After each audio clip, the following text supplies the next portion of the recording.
자, 여러분 고개 드시고 반갑습니다. 예, 잘 지내셨습니까, 한 주? 예, 자, 오늘 뭐 보니까 일기예보 보니까 그 비 그치고 저녁 때 밤에는 뭐 첫눈이 내린다 서울에 그 일기예보도 있던데 그렇죠? 예, 첫눈이 내리면 뭐 약속 있습니까, 여러분들? 예, 그래서 첫눈이 자 내리고. 근데 공부하는 수험생은 뭐 이제 앞으로 이제 눈이 뭐 내리든 아니면 꽃이 피든 지든 이제 좀 무심해야죠 이제. 예. 자, 여러분들 교재 22페이지인데 제 3절 그 오늘 기본서 나왔죠 이제. 예, 기본서 나왔는데 기본서가 그 내년도 2019년도 그 개정안 현재까지 나온 그 개정 법률안을 다 반영해서 했어요. 다만 이제 종합부동산세가 이제 9.13 대책의 일부 내용이 법령이 아직 안 나와가지고 그 9.13 대책의 일부 내용만 그 제가 그 아직 법령이 그 안 나와가지고 대책만 나왔지 법령이 안 나왔어요 아직까지도. 그래가지고 그거만 돼 있지. 그 지금 최근 지방세법 그 개정안 11월 달에 그 지방세법 시행령 개정안이 나왔는데 그거까지 반영해가지고 11월 것까지 반영해서 그 다 돼 있습니다. 그래서 세법이 이제 그래서 내년도 2019년도 개정세법을 현재까지 나온 법령을 지난주까지 마지막까지 작업을 해가지고 이거 끝까지 작업을 해가지고 지난주에 최종적으로 원고 수정해가지고 일주일 전에 넘겼는데 인쇄까지 해서 오늘 이게 나오기까지 했네요. 내가 깜짝 놀랐네요. 오늘 못 나올 줄 알았는데.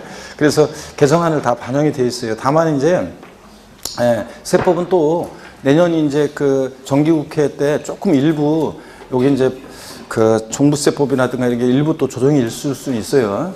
그 다음에 그거는 제가 이제 나중에 또 알려드릴 거고, 또 그 다음에 세법은 중간에도 계속 바뀌는 거 아시죠, 여러분들? 그렇잖아요. 뭐 1, 2월 달에 또 시행령이 또 나오면서 또 뭐 바뀌고 또 뭐 또 중간에 또 무슨 변동이 있으면 또 바뀌고. 세법은 공법하고 세법은 계속 법령이 개정됩니다. 그래서 그 개정된 내용은 나중에 또 강의하면서 또 다 알려드리고요. 어쨌든 간에 현재까지 나온 그 지난주 11월 달까지 나온 지난번까지 나온 그 개정안은 다 반영이 되어 있습니다. 그래서 책 하여튼 뭐 제가 썼고 그래서 혼신의 힘을 다해서 다 그 했습니다. 그래서 혹시 작년도 책 갖고 계신 분은 작년도 그 책 내용보다 100 몇십 페이지가 그 늘어났어요. 그래서 책이 뭐 내용들을 다 보완을 완벽하게 그 시험에 나올 수 있는 내용들을 다 반영이 다 돼 있습니다. 그래서 요거로 이제 우리가 공부를 할 거고요. 22페이지 제 3절 조세부가 원칙인데 요거는 우리가 제가 이제 다음 주에 그 취득세, 그 강론 들어가가지고 취득세 할 때 이 조세부가 원칙 요 내용을 제가 시험에서 중요한 내용을 자 알려드리겠습니다. 일단 오늘은 여기 펴놓고요. 일단 그건 다음 주에 할 거지만 펴놓고 지난 시간에 배운 것을 복습을 한번 해볼게요. 물론 교재는 어디를 넘기시냐면 24페이지로 갑니다. 24페이지로 펴놓으시고 자, 기본서 우리 교재 24페이지를 펴놓으시고 그 다음에 지난 시간에 배운 것을 복습을 한번 해보겠습니다. 제가 항상 시작할 때 전주에 배운 내용 복습하고 끝날 때 그날 배운 거 복습한다고 그랬죠? 그래서 그 오늘 배운 내용을 복습을 합니다. 지난주에 배운 내용을. 근데 꼭 이 시간을 그 괴로워하는 분들이 있어요. 막 그 괴로워하는 분들이 있고 또 첫 주 똑같이 배웠는데 어떤 분은 눈만 껌뻑이시면서 언제 배웠냐 이런 표정을 짓고 계시고 어떤 분은 대답을 또 잘하시는 분이 계시고 그런데 관심의 차이라고 그랬습니다. 일주일 동안. 자, 여러분 지난주에 제가 처음 만나서 여러분께 우리 세법에서 우리 부동산 세법에서 중요한 세금들 제가 소개해 드렸고요. 출제 비중 말씀드렸습니다. 그 다음에 조세 총론 우리 한두 문제 출제되는데 그 중에서 조세의에서 앞부분은 교양이었고 시험에서 의미가 있는 것은 세금 납부 이행 방법은요 원칙적으로 여러분 금전 납부 원칙이고 그 다음에 일시불 납부가 원칙입니다. 그죠? 근데 예외적으로 금전 납부 원칙의 예외로서 뭐가 물납이라는 게 허용되고 물납 물건도 납부할 수 있죠. 물납. 그 다음에 일시불 납부 원칙의 예외로서 뭐가 허용된다? 분할 납부가 허용이 된다고 그랬습니다. 그랬죠 여러분들? 그 다음에 근데 그 물납과 분할 납부는 아무 세금이나 되는 게 아니라 허용되는 세금이 법에 딱 정해져 있습니다. 자, 먼저요. 그건 반드시 알고 있어야 되는데 지방세법상 지방세에서 물납이 허용되는 세금은 딱 하나만 있습니다. 어떤 거? 재산세만 허용된다고 그랬죠? 재산세만. 그 다음에 국세에서는 물납 허용되는 세금 또 딱 하나 있습니다. 어떤 거? 상속세. 상속세만 물납이 허용된다고 그랬습니다. 그랬죠, 여러분들? 그 다음에 분할납부, 지방세에서 재산세, 국세에서 종합부동산세, 양도소득세, 또 뭐 법인세, 또 이런 것들 상속증여세 뭐 등등이 허용이 되고 있습니다. 그렇죠, 여러분들? 그럴 때 우리가 주요 5개 세목에 물납, 분할납부 허용 여부요. 그것도 비교표로 정리해 드렸습니다. 그렇죠? 먼저 취득세, 물납 허용되면 O 아니면 X예요. 물납 O예요, X예요. X. 분할납부 X. 등록면허세는 물납 O, X. X고 분할납부 X고 재산세 물납 O, 분할납부 O. 그 다음에 종합부동산세 물납 X, 분할납부 O, O. 그 다음에 양도소득세 물납 X, 분할납부 O. 이렇게 해서 여러분 종합부동산세하고 양도소득세는 물납은 허용되지 않고 뭐 허용된다? 분할납부만 허용됩니다. 넉넉히 있는 것 같은데 지금? 네? 대단하다. 언제 오셨어요? 오늘 처음? 그렇던지 오늘 처음이어가지고 그냥 자 무슨 얘기하는지 오늘 처음 왔으면 나는 오늘 처음 왔으니까 뭐 이게 아니라 오늘 수업 끝나면 지난주에 배운 거 다시 처음부터 인강 듣고 따라오셔야 됩니다. 다른 과목도 그렇고요. 자 그 다음에 여러분요 이렇게 배웠고 그 다음에 또 우리 조세 분류를 통해서 주요 우리 세금들의 특징 파악했습니다. 5개요. 시험에서 중요한 취득세부터 양도소득세까지 5개 주요 세목의 공통적인 성격이요. 특징 얘기할 때, 성격 얘기할 때 공통적으로 깔려놓은 밑반찬 습득하실 수 있습니다. 제가 여러분 횟집을 간다 안 간다? 간다고 그랬습니다. 어떨 때만 안 간다? 제가 돈 낼 때만 안 간다. 그런 얘기 해드렸죠, 여러분? 네. 자, 그럼 좋습니다. 그러면 제가 설명했어요. 5개 주요 세목의 공통적인 성격. 5개 주요 세목은 직접세입니까? 간접세입니까? 직접세입니다. 납세무자와 세금 부담하는 사람이 뭐에? 일치합니다. 일치하고. 근데 그러니까 우리 시험에서 관계된 주요 세금들은 다 직접세인데 납세무자가 세금 부담을 다른 사람에게 전가시킬 것을 예상하고 있는 세금을 우리가 뭐라고 한다? 에? 아니 그런 세금을 뭐라고 하냐고 이름을 간접세라고 하고 간접세. 그래서 간접세의 대표적인 예로 제가 뭘 들어드렸냐면 부가가치세를 예로 들었습니다. 그래서 부가가치세 같은 세금은 사업자가 납세무자인데 세금 부담은 공급받는 사람한테 받아서 내니까 납세무자는 사업자인데 세금 부담은 공급받는 사람이 있잖아요. 그러니까 납세무자와 담세자가 세금 부담하는 자가 일치 불일치? 불일치하는 세금 이런 걸 뭐라고 한다? 간접세. 근데 우리 시험에 관계된 주요 5개 세목 다 직접세입니다. 또 5개 주요 세목은요 보통세예요 아니면 목적세예요?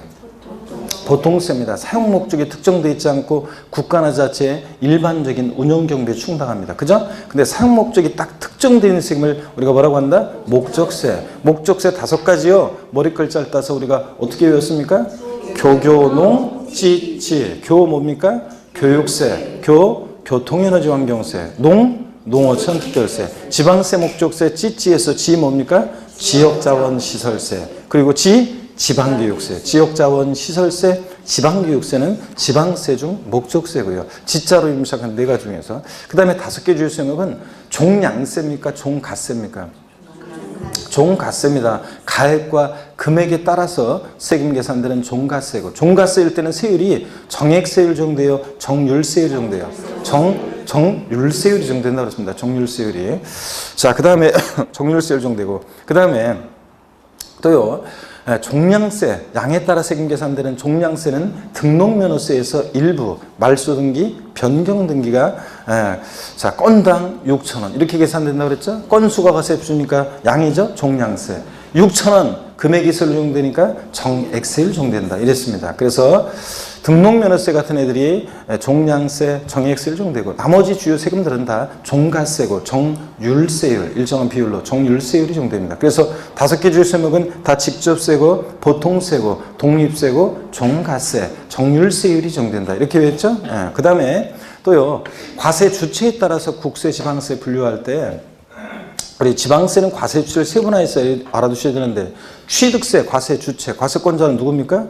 특광도. 물론 특별자치도나 특별자치시는 11개 지방세 세금에 다 과세 주체가 되니까 뭐 취득세, 특광도, 특별자치도, 특별자치시 길으니까 특별자치도나 특별자치시는 빼고 취득세 어떻게 기억한다? 특광도. 과세권자는 특별시장, 광역시장, 도지사, 특광도. 등록면허세는 구도.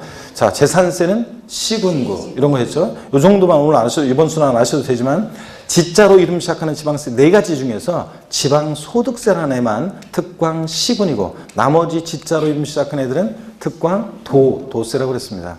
요까지는 다시, 요건 모르더라도 취득세, 특광도, 등록면허세, 구도, 재산세, 시군구. 대답하시면서 지금 소리를 내면서 외우셔야죠, 여러분들. 예. 자, 그 다음에, 우리 또요, 지난 시간에 그래서 이런 것들을 배우는데, 우리 또 뭐를 했냐면, 그 부가세 있잖아요. 부가세, 국세 세목 중에서 독립한 세, 우리 시험에 관계된 5개 세목은 다 독립세인데 이 독립한 세금에 부가해서 받는 세금을 부가세라고 했는데 바늘과 실처럼 국세 중에서 부가세목이 있습니다. 교육세하고 또 뭐 있어요? 농어촌 특별세, 교육세, 농어촌 특별세.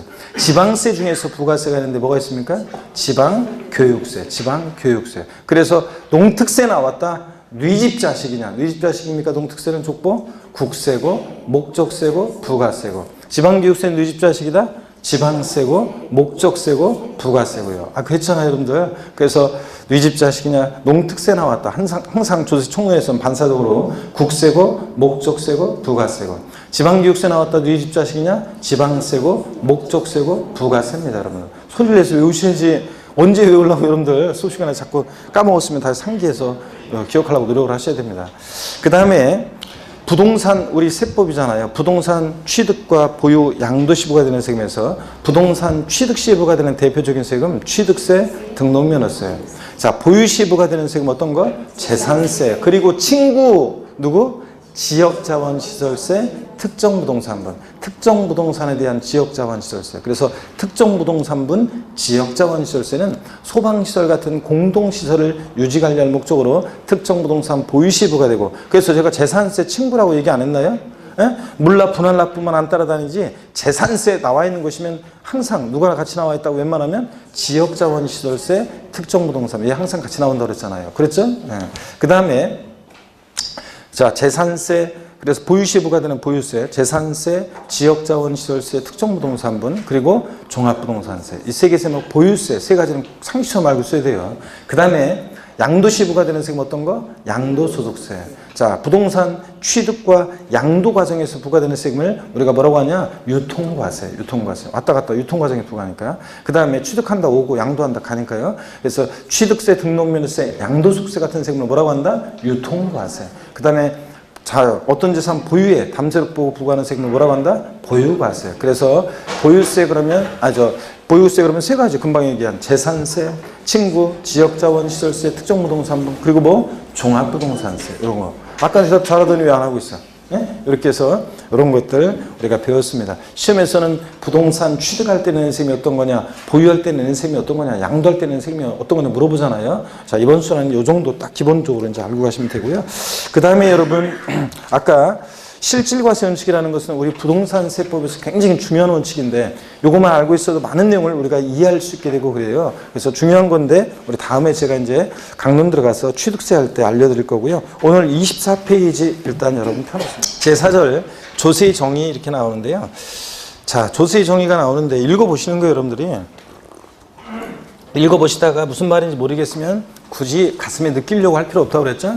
이렇게 뭐든지 어떤 정보나 지식이 처음에 그것을 접하게 되면 낯설고 생소해서 그것이 머릿속으로 대충 이해가 되는 것도 있지만 또 이해도 안 되기도 하고 또 이해가 돼도 가슴에 느껴지지 않는 것들이 있습니다. 그것을 처음에 완벽하게 내가 이걸 이해하거나 그러려고 하면은 자, 괜히 머리만 아프고 안 넘어간다고 그랬어요, 페이지만. 나중에 시간이 지나면 대충 전체적인 체계 속에서 이렇게 다 알게 됩니다. 그래서 처음에 공부할 때 다른 과목도 그렇다고 그랬죠? 너무 그 의미를 하나하나 내가 완전히 이해하고 느끼고 넘어가려고 하면 안 넘어간다고 그랬습니다. 그냥 모르는 대로 그냥 넘어갔다고. 나중에 회독수가 이제 한 바퀴 돌고 두 바퀴 돌고 그러다 보면 이해 안 됐던 것들을 나중에 이제 알게 됩니다. 그래서 그런 경우가 많기 때문에 처음에는 느낄 필요가 없고요.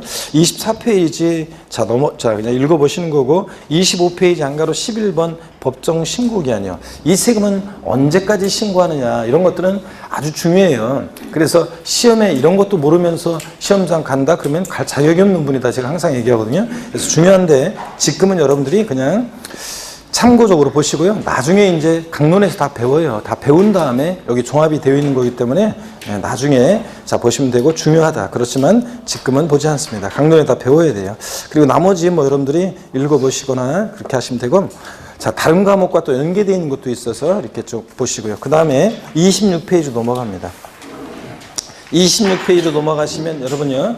양가로 15번 조세 징수 있죠? 자, 시험에 직접적으로 간접적으로 중요합니다. 그래서 이 세금은 어떻게 징수하느냐 이 내용은 자, 여러분들이 이제 요게 이해가 안 되면 요 오늘 이제 가장 중요하게 이제 오늘 설명할 건데 요게 이해가 안 되면 뒤에 이제 또 내용들이 또 저 읽으면서 이해가 안 돼요. 그래서 강론에 넘어갔을 때. 그래서 요 조세의 징수가 중요하다는 거 별표시고요. 양가로 16번 가산세 및 가산금, 이게 시험에 27회 시험 때도 독립화 문제로 나왔고 그 전에도 나왔었고 몇 년 전에도 이렇게 해서 이게 이제 시험에 최근에 출제가 띄엄띄엄 됐었는데 이 30회 시험 대비해서 가산세 가산금은 나온다 이렇게 생각하시라고 그랬죠. 제가 징수와 관련해서 양가로 15번 16번과 관련한 이런 내용들은 자 하여튼 30회 시험에서 나온다 이렇게 생각하고 여러분들이 준비하시라고 그랬습니다. 그래서 역시 양가로 16번도 별표했습니다. 오늘 여러분들 이제 징수, 조세 징수, 또 가산세, 가산금 이런 게 어떤 건지를 제가 이제 쫙 설명을 드릴 거고요. 교재는 이따가 또 같이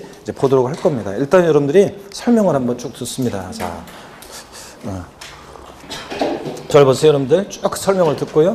그 다음에 제가 그 개인 그 다음 카페 소개해드렸었고 그 다음 카페에서 조세 총론 여러분들이 지금 지난주 배운 내용, 이번 주에 배울 내용, 자, 오늘 배우는 내용, 요거 이제 조세 총론 부분은 다 핵심 요약 정리가 올라가 있어서 그거 여러분들이 다운받아서 보시면 되겠습니다. 그러면 거기에 다 이제 제가 지난주에 강의한 내용, 이번 주에 강의한 내용 다 들어있습니다. 제가 지난주 소개해드렸잖아요.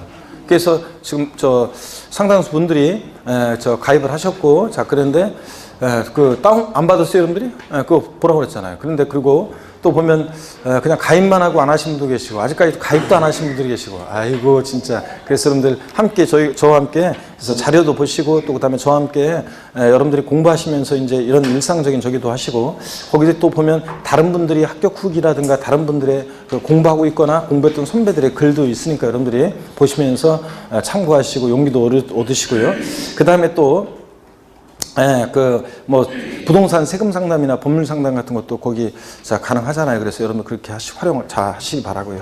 자, 여러분 여기 봅니다. 우리 징수 방법인데 우리 세금 계산은 어떻게 하느냐 그러면 이렇게 하죠. 우리가 세금 계산 과세 표준이라는 거 있잖아요. 과표.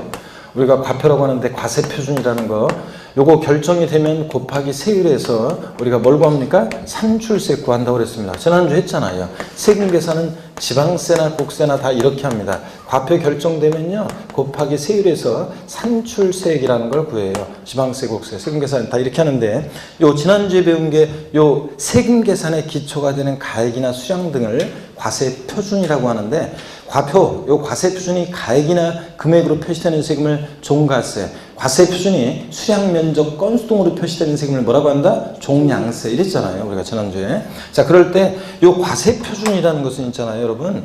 우리 같은 납세 의무자가, 우리 같은 세금 납부할 의무가 있는 납세 의무자가 과표를 결정하는 그런 세금도 있고요. 어떤 세금은 납세 의무자는 못하고 국가나 지자체, 즉 과세 주체만이 요 과표를 결정하는 세금도 있어요. 세율은요 납세무자든 과세권자든 그냥 법에 정해진 그대로 곱해요. 그러니까 과세 표준을 누가 결정하느냐 그 말은 요 세액 결정을 누가 하느냐 이 말과 같아요. 그래서 과세 표준과 세액 결정을 누가 하느냐, 즉 이 말은 세금 계산을 누가 하느냐에 따라서 징수 방법이 달라지는데요. 먼저요, 자 보시면 우리 같은 세금 납부할 의무가 있는 자 있죠? 납세 의무자라고 하는데 우리 같은 세금 납부할 의무가 있는 자가 1차적으로 저렇게 과표 결정하고 곱하기 세율에서 산출세 구해요. 계산된 세금을 자 납세 의무자가 과세 주체, 국가나 지자체에게 과세 주체에게 계산된 세금을 신고하고 신고된 세금을 납부하는 이런 징수 방법이 있습니다.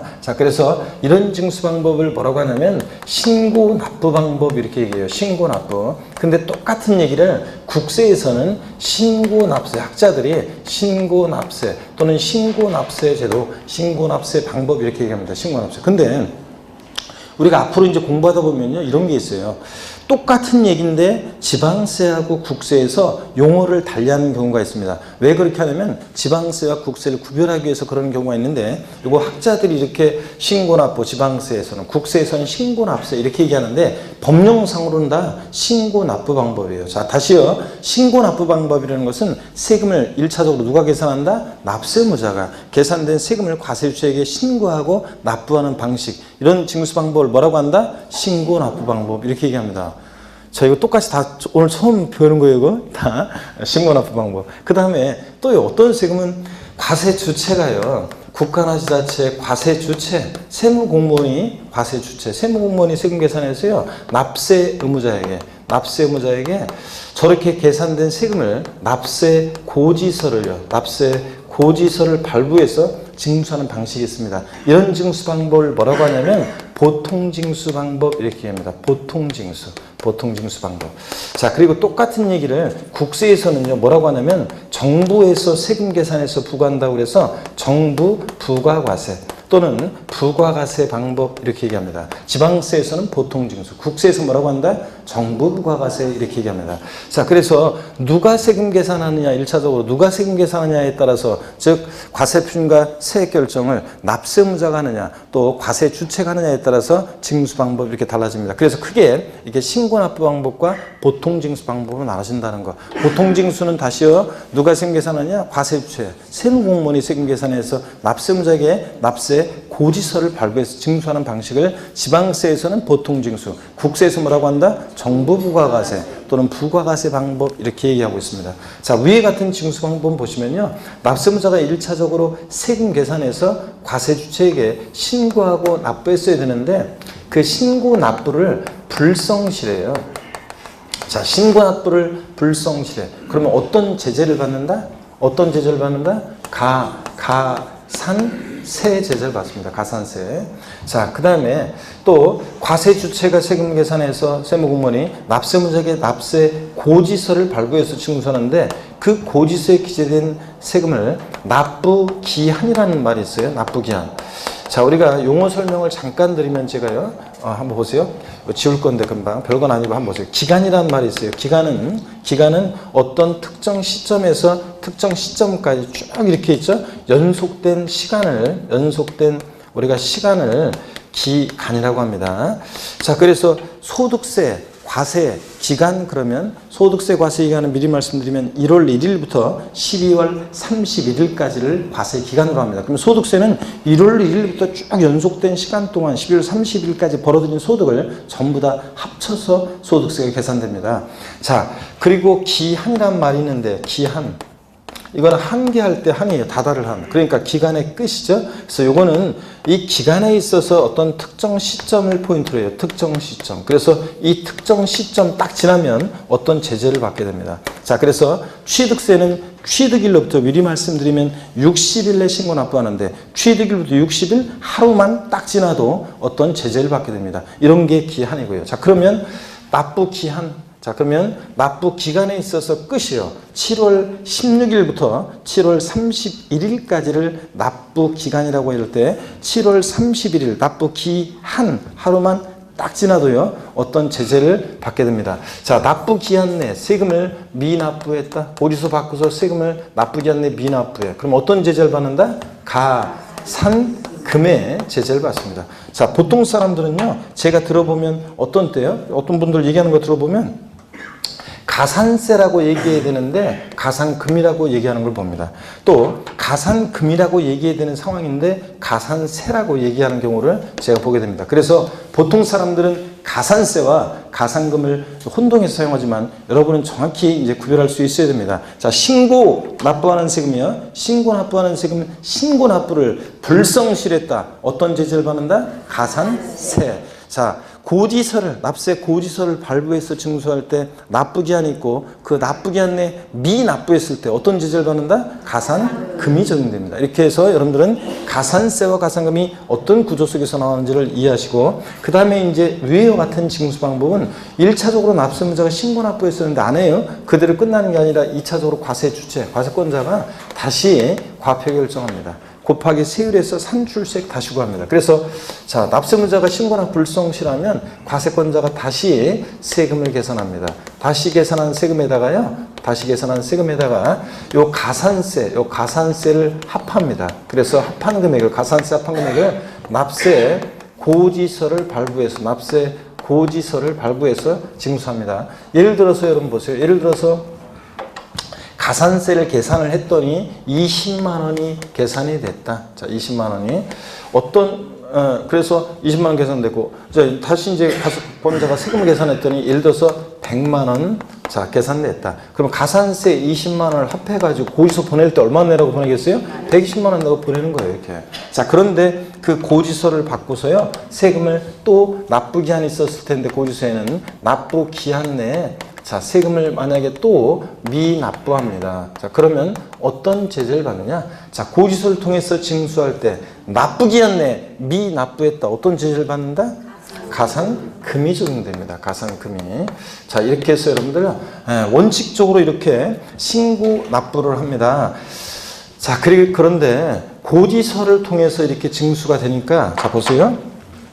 어떤 세금들은 이렇게 원칙적으로 신고 납부합니다. 납세무자가 원칙적으로 이렇게 세금 계산에서 신고 납부를 하는데, 신고 납부를 불성시하면 가산세 적용되고, 가산세부터는 과세권자가 다시 세금 계산에서 납세 고지서를 발부해서 징수해요. 과세권자가 세금 계산에서 납세 고지서를 발부해서 징수하는 방식을 아까 뭐라고 그랬어요? 보통징수. 그러니까 예외적으로 이렇게 보통징수 방법으로, 자, 예외적으로 이렇게 보통징수 방법으로도 징수할 수 있고, 가산세가 적용되지만 이렇게 가산금도 적용될 수 있는 그런 세금들이 있습니다. 근데 또요, 여러분, 결론부터 말씀드리면, 요 가산세에는 있죠? 여기 이 가산세에는 가산금을 포함하지 않습니다. 가산세에는 가산금을 포함하지 않는다, 여러분. 자, 그러면 잘 보세요. 지금 순서상 이 뒤에 나온 가산금이 있잖아요. 예?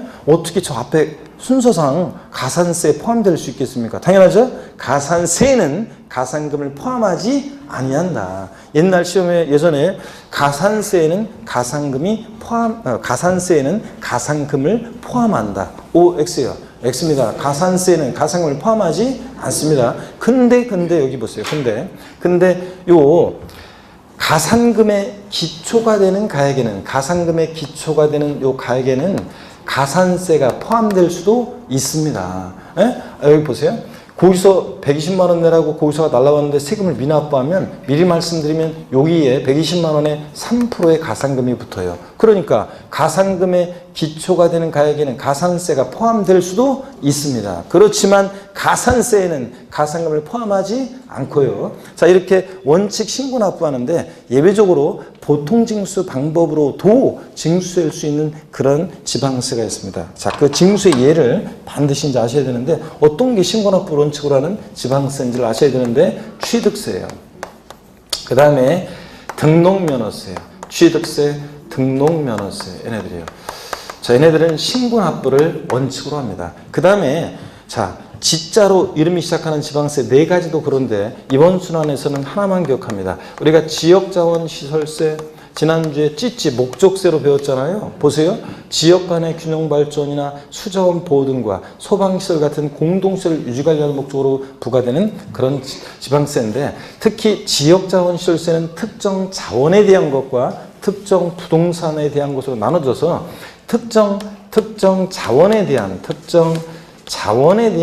요 지역자원시설세 있죠? 특정 자원분 지역자원시설세. 얘는 신고 납부합니다. 그 외에도 더 있지만 오늘은 이렇게 딱 3가지만 알고 갑니다. 취득세, 등록면허세, 지자로 이름 시작하는 4가지 중에서 지역자원시설세, 특정 자원분 등등, 얘네들이 뭐한다? 신고 납부를 원칙으로 하는 지방세다, 이렇게. 아시겠습니까, 여러분? 이 정도 3개 하시고요. 그 다음에 자, 과세 주체가 세금 계산에서 납세무자에게 납세 고지서를 발부해서 징수할 때 납부기한 내 미납부하면 가산금 적용되는 그런 지방세가 있습니다. 보통 징수하는 지방세가 있는데 어떤 게 그러냐면 재산세예요, 여러분. 재산세는 대표적으로 납세 고지서 여러분 집으로 날라오죠. 네, 그 다음에 또 재산세 나오면 항상 친구 누구요? 지역자원시설세, 특정 부동산에 대한 것. 특정 부동산분 지역자원시설세 있죠? 얘는 특정 부동산분은 보통 징수합니다. 소방시설 같은 공동시설을 유지 관리하는 목적으로 특정 부동산 보유자에게 부과하고, 그래서 부동산 재산세처럼 보유시에 부과된다고 그랬고, 재산세가 나오는 곳이면 제가 항상 친구 누가 따라 나온다? 지역자원시설세, 특정 부동산, 얘 같이 나온다고 그랬잖아요. 얘 보통 징수합니다. 등등 더 있지만 요 정도만 이번 순환 기억합니다. 재산세, 그리고 지역자원시설세, 특정부동산분, 얘네들 보통징수입니다. 그쵸? 근심 어린 얼굴로 보고 있는데, 자, 그래서 열심히 보고 있죠? 자, 여기서 얘네들 보시고, 그 다음에 또 보세요, 여러분들. 정부 부가가세 하는 국세가 있어요. 정부 부가가세 하는 국세가 있는데, 어떤 게 있냐면, 종합부동산세. 여러분, 대표적으로, 이 종합부동산세 있죠? 얘는 정부 부가가세입니다. 그래서 얘 원칙적으로 얘도 고지서가 날라와요. 자, 원칙적으로 정부 부가가세 하는 그런 세금입니다. 근데, 종합부동산세는 있죠? 납세 고지서가 날라왔어요. 진짜. 버리고 내가 종합부동산세 계산하겠다. 그러면 납세무자가 신고납부를 선택하면 종합부동산세는 신고납부할 수도 있어요. 자, 그래서 종합부동산세, 줄여서 종부세는요, 여러분. 종합부동산세는 신고납부를 선택하면 신고납부할 수도 있다는 거예요, 여러분. 신고납부 선택하면 신고납부할 수도 있다. 자, 그래서 시험에서 종합부동산세는 정부 부가가세 방법으로만 징수한다. OX요. X입니다. 정부 부가가세 원칙이지만 납세무자가 신고납부 선택하면 신고납부할 수도 있습니다. 그래서 29회 시험 때 요거 알고 있는지 물어본 게 있는데 어떤 얘기냐면 종합부동산세는 원칙적으로 정부 부가가세 고지서를 통해서 징수되니까 가산금에 관한 규정이 적용돼요. 가산금에 관한 규정이 적용되는데 다만 신고납부를 선택했을 때는 가산세에 관한 규정이 적용될 수도 있다. 요거 기초과정에서 배우는 건 내용인데 요거 알고 있으면 맞출 수 있는 문제가 29회 시험에 나왔어요. 그러니까 종부세는 고지서를 통해서 징수하니까 원칙 가산금에 관한 규정이 적용돼요. 고지서를 통해 징수할 때 미납부는 가산금이라며. 그죠? 근데 신고납부를 선택했을 때 불성실하면 가산세라며. 그러니까 종합부동산세는 원칙은 정부 부가가세인데 그러니까 가산금에 관한 규정이 적용되지만 신고납부 선택했을 때는 예외적으로 가산세에 관한 규정이 적용될 수도 있다. 그래서 결국은 이제 가산세에 관한 규정이 적용될 수도 있다는 종부세. 이거 알고 있으면 맞출 수 있는 문제가 29회 시험에 나왔었습니다. 자, 그 다음에 재산세는 그럼 질문 한번 드려볼까요? 그럼 여러분 질문 한번 찍어보세요. 보면서 여기를 보면서 재산세는 보통징수 방법으로만 징수한다. OX요.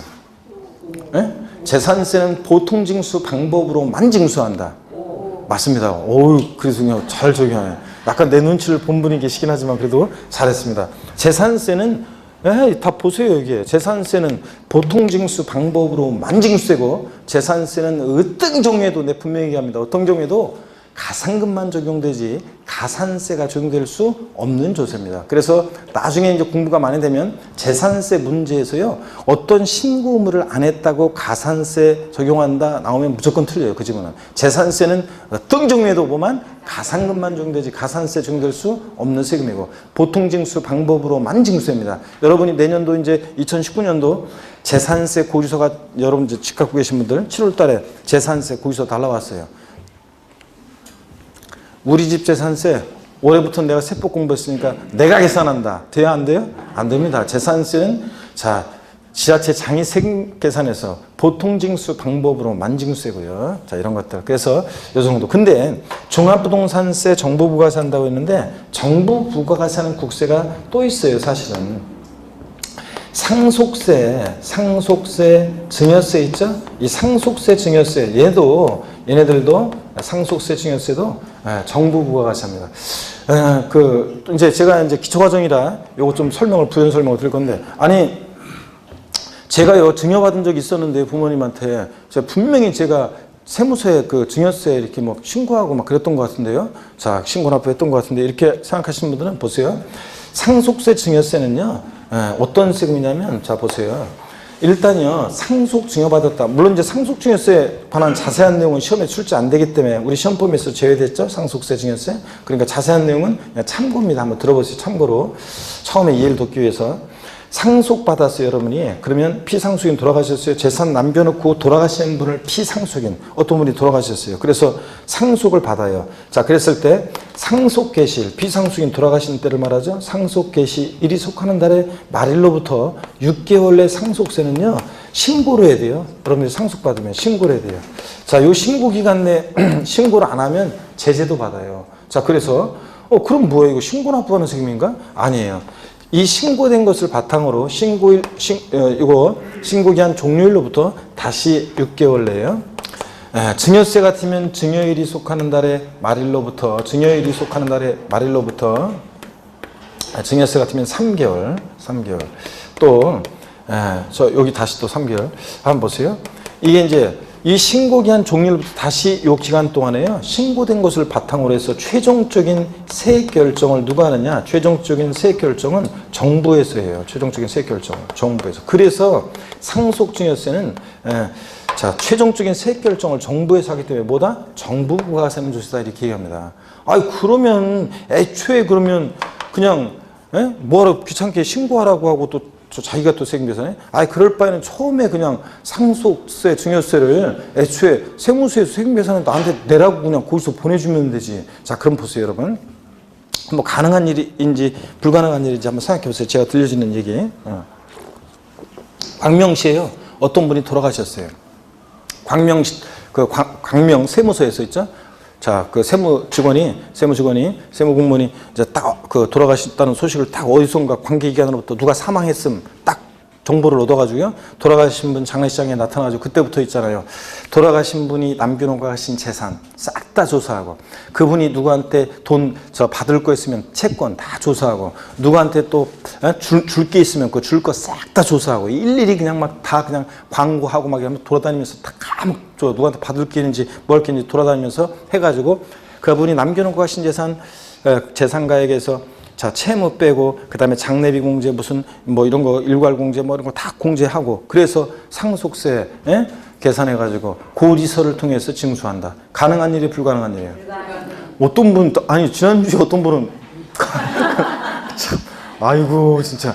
어떻게 가능해? 그게 세무공무원 몇 명이나, 여기 세무서에 몇 명이나 된다고 그 사람이 한 사람의 일생을 다 추적하면서 돌아다니면서 그걸 어떻게 재산을 다 조사해, 여러분들. 그러니까 일단은 신고된 것을 바탕으로 제대로 신고했는지 그런 것에 대해서는 이제 세무서에 나중에 최종적으로 이제 확정하는 거예요. 결정하는 거예요. 그래서 처음에 일단 신고하도록 하고 있지만 최종적인 세액 결정은 정부에서 하는 거고 또 증여세 같은 것도 그래요. 자, 부모님이 예를 들어서 있죠. 5남이녀 7남매 중에서 막내 아들을 조용히 불러가지고 야, 형이나 누나들한테 절대 얘기하지 말고 내가 너한테만 몰래 광명시에 있는 그 집 있잖아. 너한테 줄게. 너 절대 다른 사람 아니면 뭐 집에 있는 예를 들어서 뭐 현금이든 뭐든 하여튼 다른 총들은 절대 모르게 내가 너 요거 주는 거니까 요 통장 네가 갖고 가. 그래서 줍니다. 그러면 세무서에서 그런 거를 아니 형제들도 모르는데 그걸 세무서에서 어떻게 알아 처음에.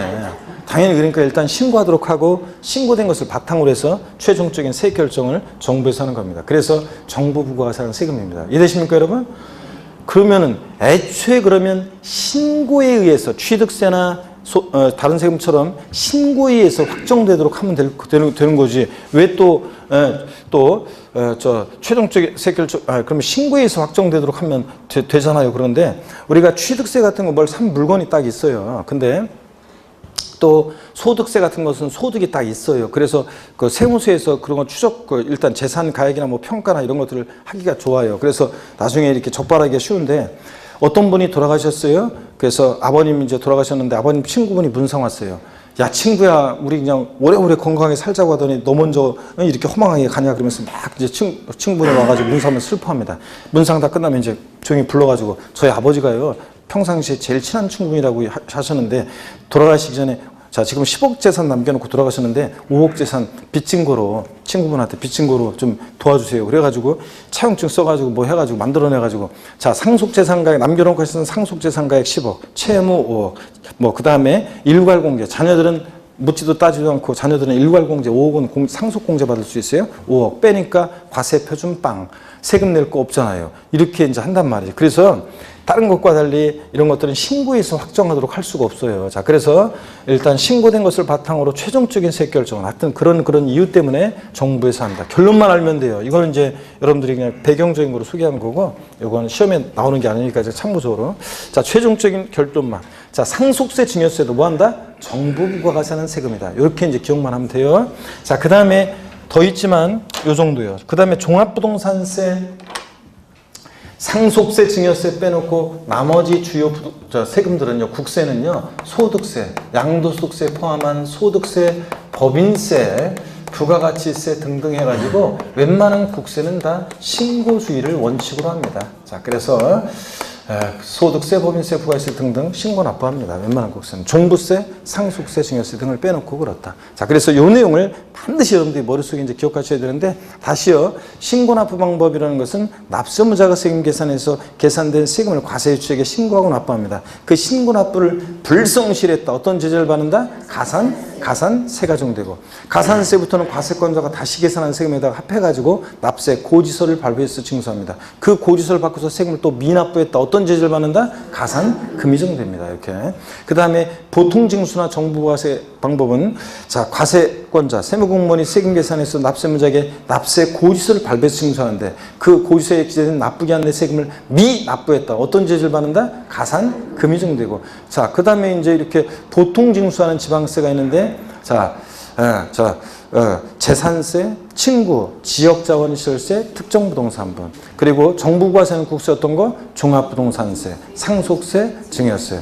자, 종부세는 원칙은 정부과세인데 납세무자 고지서 휴통해버리고 뭐 할 수 있다? 신고납부 선택하면 신고납부할 수도 있다.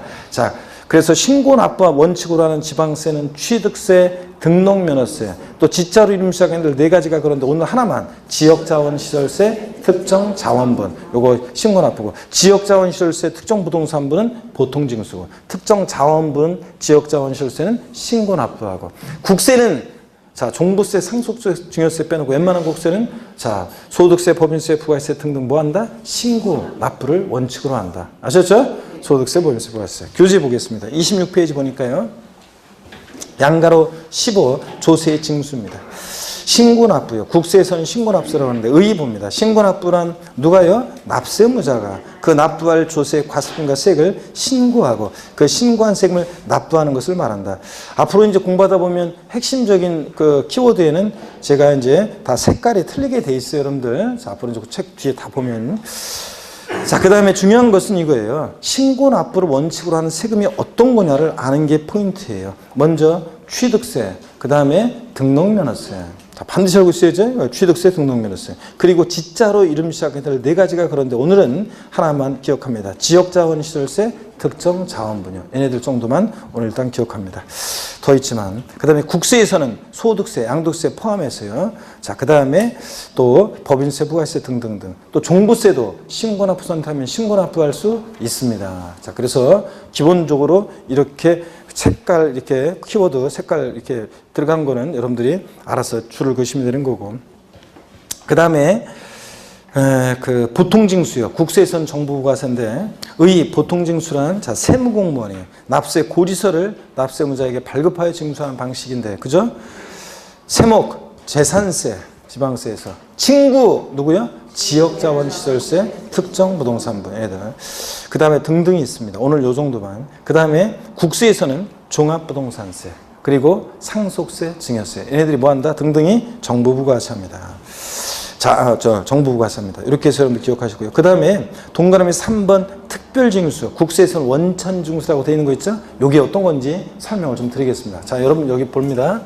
특별징수, 원천징수. 자, 여기 봅니다. 특별징수라는 게 있어요. 특별징수. 징수 방법 중에 우리가 중요한 보통징수, 신고납부, 보통징수 이런 것들을 배웠고, 특별징수 방식이라는 게 있습니다. 또 똑같은 얘기를 자 지방세에서는 특별징수라고 하는 것을 국세에서는 똑같은 얘기를 원천징수 이렇게 얘기합니다. 원천징수. 자, 원천징수요. 원천징수란 말 들어보셨습니까, 여러분? 네, 원천징수는 들어보셨죠? 근데 특별징수, 지방세에서는 특별징수라고 하는데 국세에서 뭐라고 하냐? 원천징수 이렇게 얘기합니다, 여러분. 자, 그랬을 때 여기 어떤 얘기인지 한번 예를 들어보겠습니다. 혹시 제 말이 굉장히 빨라가지고 교수님 말이 빨라가지고요 잘 못 알아듣겠네요, 이런 분이 계십니까? 네? 누가 있었어요? 빠른 것 같아? 네. 더 이상 어떻게 천천히? 자, 보통 징수 방법으로만 징수한다. 이게 제가 지금 여러분 요 정도인데 빠르다 만약에 느끼면은, 근데 농담할 때는 보면 다 알아들으셔. 이렇게 아니 농담할 때는 다 이렇게 알아듣는데 강의 내용할 때는 빠르다고 느끼는 것은 왜 그러냐면, 제 말이 원래 약간 그 강의할 때는 원래 평상시엔 느려요. 원래 제가 강의할 때는 좀 빠르게 이렇게 느껴지는 게 있는데 원래는 그 제가 들을 때는 강의는 좀 속도감 있게 들어야 돼요.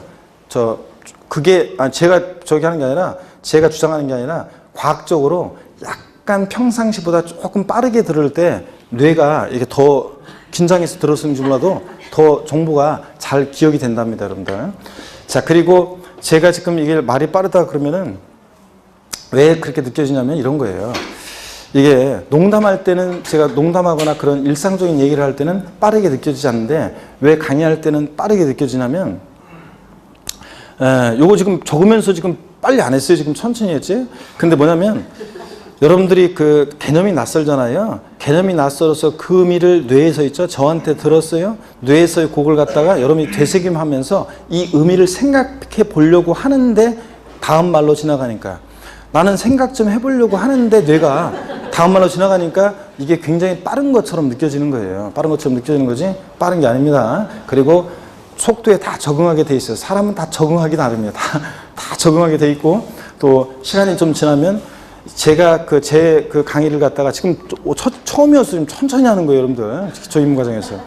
나중에 진짜로 이제 심화 이론 들어가고 막 들어가면 유학 정리 들어가면 더 빨리 합니다. 쭉 들어가는데 그때 더 빨리 그렇게 빠른 것도 나중에 2배속으로 돌려서 들어요, 사람들이.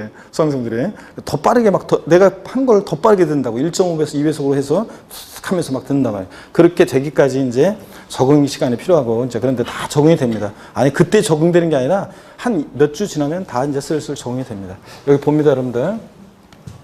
특별징수라는 게 뭐냐면 이런 거예요. 자, 그 다음에 특별징수라는 것은 그리고 그 키워드가 되는 그 중요한 말 하거나 그 할 때는 계속 반복하면서 그 말을 반복하면서 그 말할 때는 천천히 가요. 근데 책 읽을 때는 설명한 내용을 책을 보는 거니까 읽는 것처럼 확인하는 거잖아요. 그러니까 빨리 읽는단 말이에요. 책 같은 것은. 여러분들이 항상 그 습관을 이제 저랑 같이 연습을 하셔야 돼요. 이 책을 문제를 볼 때 빨리 문제를 읽는 거예요. 빨리빨리 읽고 빨리빨리 캐치하는 이런 연습을 계속 트레이닝을 하셔야 돼요. 배웠어요. 그러면 책을 볼 때는 그 배운 내용 확인하는 거니까 빨리빨리 보는 연습이에요. 요번에 제가 지난주에 말씀드렸죠? 그 시험 당일날 제가 여기 배운 곳이 저기 와가지고 시험 보는 시험장 가서 이제 저기를 했었는데 한 분이 그 점심 때 저가 여기서 이제 아침에 이제 저기를 하고 이렇게 이제 수험생들 악수하고 이제 아침 시험 날. 그 다음에 이제 제가 이제 그 집에 가서 좀 자려고 하는 데 있죠.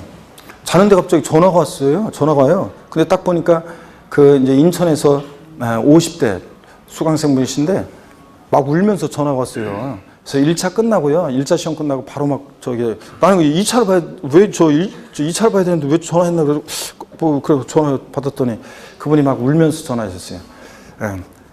지난주에 말씀드렸잖아요. 문제 푸는 속도가 느리셔가지고 시간 한 배를 잘못하셔서 민법이 좀 어렵게 까다롭게 출제되다 보니까 민법 풀다가 그 시간 한 배 못하셔가지고 늦게 풀어가지고 그분 감독관이 문제죠. 감독관이 융통성이라고는 하나도 일도 없는 사람이죠. 아니 시험 보는 거는 문제를 풀고 있으면 안 되죠? 종료했는데도. 근데 마킹 가는 거는 좀 봐줄 수 있잖아요. 이게 다른 사람 동시에 다 거둘 수는 없잖아요. 그러니까 여기 먼저 쭉 걷고 와가지고 빨리빨리 하세요. 그래서 융통성 있는 사람도 그렇게 하거든요. 저 빨리 하세요. 그러면서 다른 데 이렇게 걷고 와가지고 여기 이렇게 마지막으로 거둘 수도 있잖아요. 하나라도 더 마킹하라고. 마킹하는 거니까. 근데 그냥 경고합니다 막 이래가지고 해가지고 그냥 줬대요. 그래서 그냥 울고 막 그래가지고 그냥 그분 들었었는데 청와대 항의하고 게시판에 올린다 이렇게 하시는데 대통령도 어떻게 해줄 수 없는 문제예요, 이런 거는. 그래서 다만 융통성이 없는 감독관이었다. 그리고 시간 안배를 잘못하셨다. 이제 이건데, 하여튼 문제 푸는 속도를 여러분들 빨리빨리 보시고 이렇게 해야 돼요. 다 적응이 돼요, 여러분들은. 자, 근로소득세를 한번 예를 들어볼게요, 여러분. 근로소득세. 근소세 있잖아요. 근로소득세.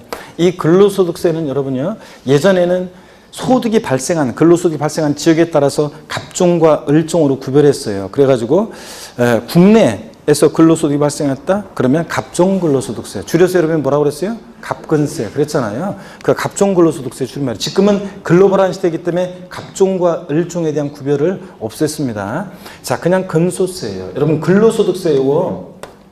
근로소득세. 자, 얘 근소세. 누가 납세무자냐? 납세무자는 누굽니까? 예? 근로자죠, 근로자. 직장인, 자, 근로자입니다. 예, 어쨌든 간에 직장인, 근로자. 근데, 자, 징수에 편의가 있는 자에게 근로소득세는 징수 의무를 부여한 자가 있어요. 징수 의무를 누구한테 부여했냐면 사업주예요. 그래서 사업주가 애초에 소득 지급할 때, 예? 월급 줄 때 애초에 세금 떼고 주잖아요. 이렇게 보세요.